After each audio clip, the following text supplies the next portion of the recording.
ये 12 बज चुके हैं। आप देख रहे हैं इंडिया न्यूज। आपके साथ मैं हूं चित्रा त्रिपाठी। वक्त हो चला है फटाफट खबरों का। देखते हैं तेज रफ्तार खबरें खबर दोपहर में।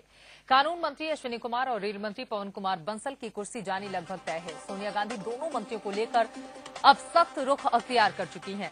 आज कांग्रेस अध्यक्ष सोनिया गांधी ने अश्विनी कुमार को मिलने का वक्त नहीं दिया। सूत्रों के हवाले से खबर यह है कि कल होने वाली कांग्रेस कोर ग्रुप की बैठक में दोनों मंत्रियों की किस्मत को लेकर बड़ा फैसला लिया जा सकता है।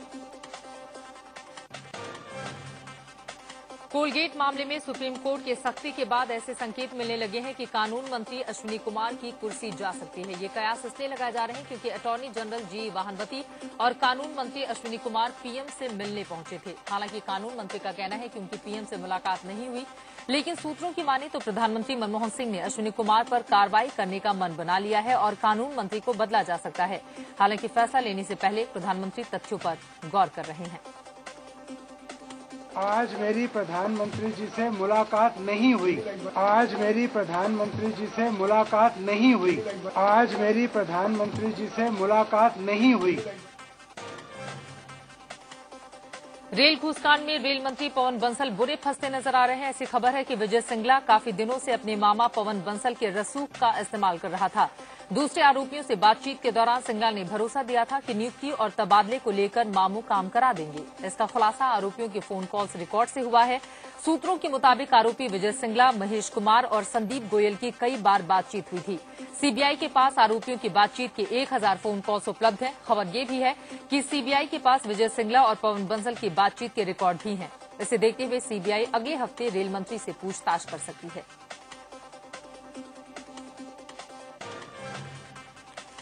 सीबीआई रेल मंत्री पवन बंसल के मुंबई दौरे की जांच करेगी। बताया जा रहा है कि मामले की डील मुंबई में ही हुई थी। इस्तीफे का दबाव झेल रहे पवन कुमार बंसल गुरुवार को प्रधानमंत्री निवास पर हुई कैबिनेट की बैठक में भी नहीं पहुंचे। बाद में सूचना और प्रसारण मंत्री मनीष तिवारी ने कहा कि कैबिनेट के एजेंडे में बंसल का मुद्दा शामिल नहीं था।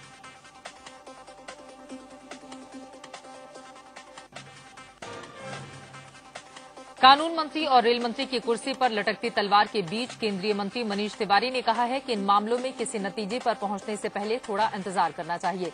वहीं दिग्विजय सिंह ने कहा कि सीबीआई पर सवाल खड़े करना ठीक नहीं है, वो अपना काम ईमानदारी से कर रही है। जबकि बीजेपी ने एक बार फिर सरकार को कटघरे में खड़ा किया।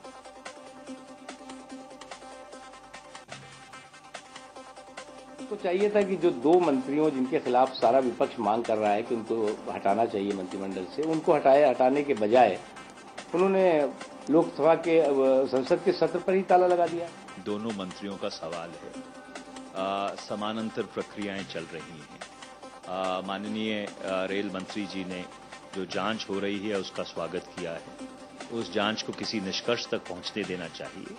जहां तक माननीय कानून मंत्री का सवाल है, वो मामला न्यायपालिका के उच्चतम न्यायालय के विचाराधीन है और अगर उच्चतम न्यायालय ने कोई टिप्पणी की है, कोई स्पष्टीकरण मांगा है, तो उचित यही रहेगा कि अपने वकीलों के माध्यम से 10 जुलाई को जब तारीख मुकर्रर हुई है, हम अदालत में अपनी बात कोर्ट के समक्ष या अदालत के समक्ष रखें। निष्पक्षता से काम कर रही है सीबीआई, और इससे भी बात साफ होती है कि एक रेलवे एक मंत्री के भांजे को उन्होंने जेल में बंद किया है। ये अपने आप में उसकी निष्पक्षता साबित होती है। कांग्रेस के वरिष्ठ नेता दिग्विजय सिंह ने यह भी कहा कि रेल घूसकांड से सवालों के घेरे में आए रेल मंत्री पवन बंसल पूरी तरह से निर्दोष हैं। दिग्विजय सिंह ने कहा पवन बंसल को फंसाया जा रहा है। आज भी पवन बंसल जी के ऊपर प्राइमा फेसी केस इसलिए नहीं बनता है क्योंकि जिस मुद्दे को लेकर आरोप लगा है पैसे लेने का, उसके आदेश ही नहीं हुए हैं। जब आदेश ही नहीं हुए हैं तो फिर क्विड प्रो को तो कहीं हुआ नहीं, यानी कि आपका काम हम करा देंगे, हमको पैसे दे दीजिए। जब काम ही नहीं हुआ तो फिर पैसे किस बात के? कर्नाटक में कांग्रेस का कप्तान होगा कौन, इस बात का ऐलान आज हो जाएगा। मुख्यमंत्री चुनने के लिए आज कांग्रेस के विधायक दल की बैठक होगी। विधायक दल की बैठक में मुख्यमंत्री का नाम तय किया जाएगा। कर्नाटक में मुख्यमंत्री का नाम तय करने के लिए पर्यवेक्षक बेंगलुरु पहुंच गए हैं। कांग्रेस नेता मधुसूदन मिस्त्री, एके एंटनी और जितेंद्र सिंह विधायकों की राय जानेंगे।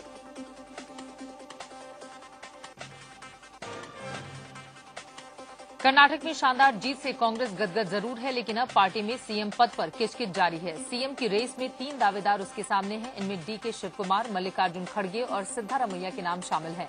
सूत्रों के हवाले से खबर है कि कांग्रेस हाईकमान ने ये साफ कर दिया है कि कोई विधायक ही मुख्यमंत्री बनेगा। ऐसे में सिद्धारमैया का दावा मजबूत होता नजर आ रहा है। दरअसल चुनाव में हार जाने से परमेश्वर खुद ही रेस से बाहर हो गए हैं।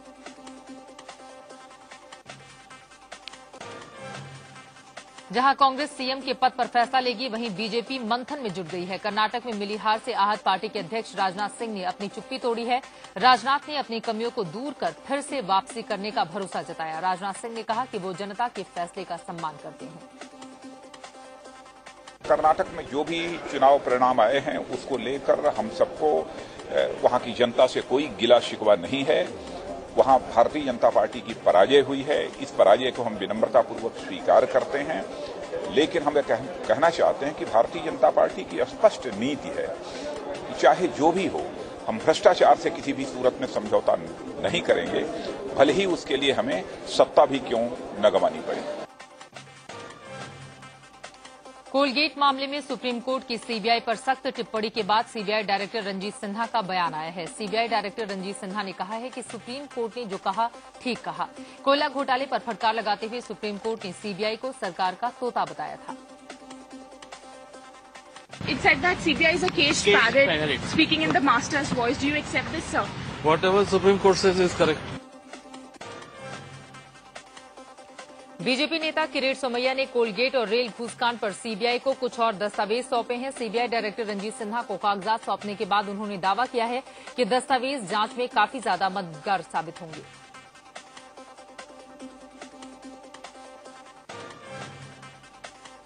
विदेश मंत्री सलमान खुर्शीद चीन के 2 दिवसीय दौरे पर हैं। चीन रवाना होने से पहले ये कयास लगाए जा रहे थे कि लद्दाख में सीमा विवाद के निपटारे पर खुर्शीद चीन के साथ सख्ती से बातचीत करेंगे, लेकिन एक अंग्रेजी अखबार के हवाले से हैरान करने वाली खबर सामने आ रही है कि चीनी विदेश मंत्री के साथ खुर्शीद की करीब 3 घंटे तक मुलाकात में खुर्शीद ने एक बार भी लद्दाख में हुई चीनी घुसपैठ पर चर्चा तक नहीं की।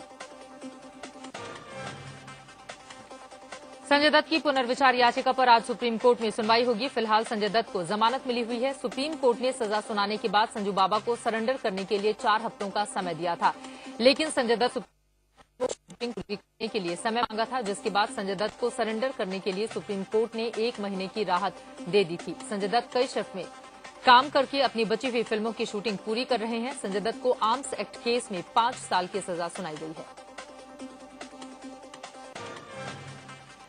यूपी के हापुड़ में एक रिफाइन फैक्ट्री में भीषण आग लगने से करोड़ों की नुकसान की आशंका है। देर रात लगी इस आग पर बमुश्किल ही काबू पाया गया। आग की खबर मिलते ही दर्जन भर से ज्यादा फायर ब्रिगेड की गाड़ियां मौके पर पहुंच गई। आग तेजी से फैल रही थी, जिसके बाद पिलखुआ के छजारसी गांव में हड़कंप मच गया था।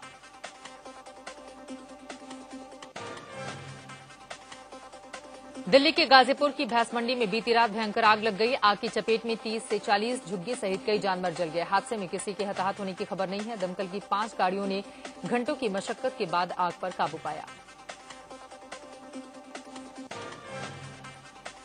महाराष्ट्र में लोकल बॉडी टैक्स यानी एलबीटी के विरोध में आज 19वें दिन भी व्यापारी हड़ताल पर हैं। ट्रेड यूनियनों का कहना है कि जब तक सरकार एलबीटी को वापस नहीं लेती, तब तक उनका यह हड़ताल जारी रहेगा। इस मामले पर व्यापारियों ने इस कानून को रद्द करने की मांग को लेकर सुप्रीम कोर्ट में एक याचिका भी दायर कर रखी है, जिस पर आज सुनवाई होनी है।